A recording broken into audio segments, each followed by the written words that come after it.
La i8 a été lancée en 2014 sous forme d'un coupé sculptural. C'était le premier modèle hybride rechargeable de BMW.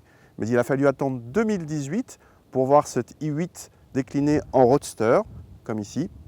Malgré les apparences, cette i8 n'est pas une super sportive. C'est d'ailleurs pas le modèle le plus performant de la marque. C'est plutôt une vitrine technologique. Elle est à la fois hybride rechargeable et contient du carbone dans sa structure. Côté chiffres, la i8 en coupé ou en roadster fait maintenant 374 chevaux, obtenus via un 1,5 litre turbo essence 3 cylindres qui envoie sa puissance au roue arrière, à savoir 231 chevaux, aidé par un moteur électrique de 143 chevaux qui lui envoie sa puissance aux roues avant.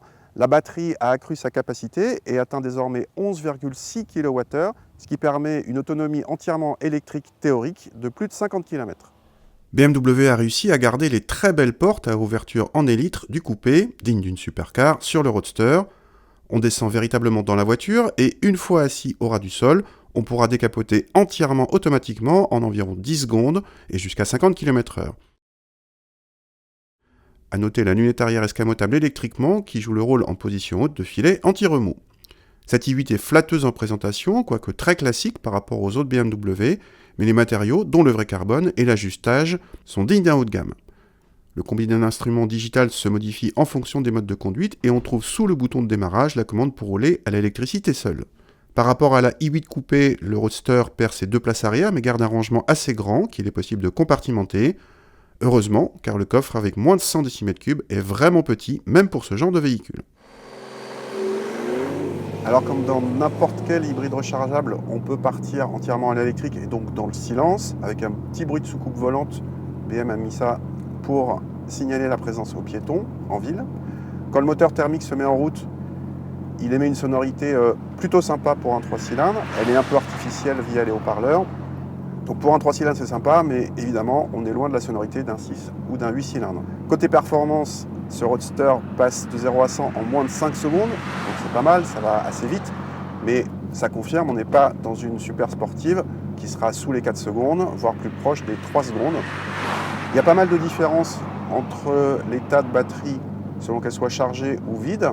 Si on est vide, à haute vitesse, la voiture est un peu mollassonne pour les relances.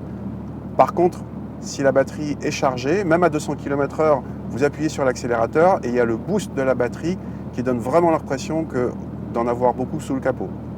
Pour la partie châssis, en bonne GT qu'elle est, et non pas en super sportive, je le répète, la voiture offre un confort tout à fait décent.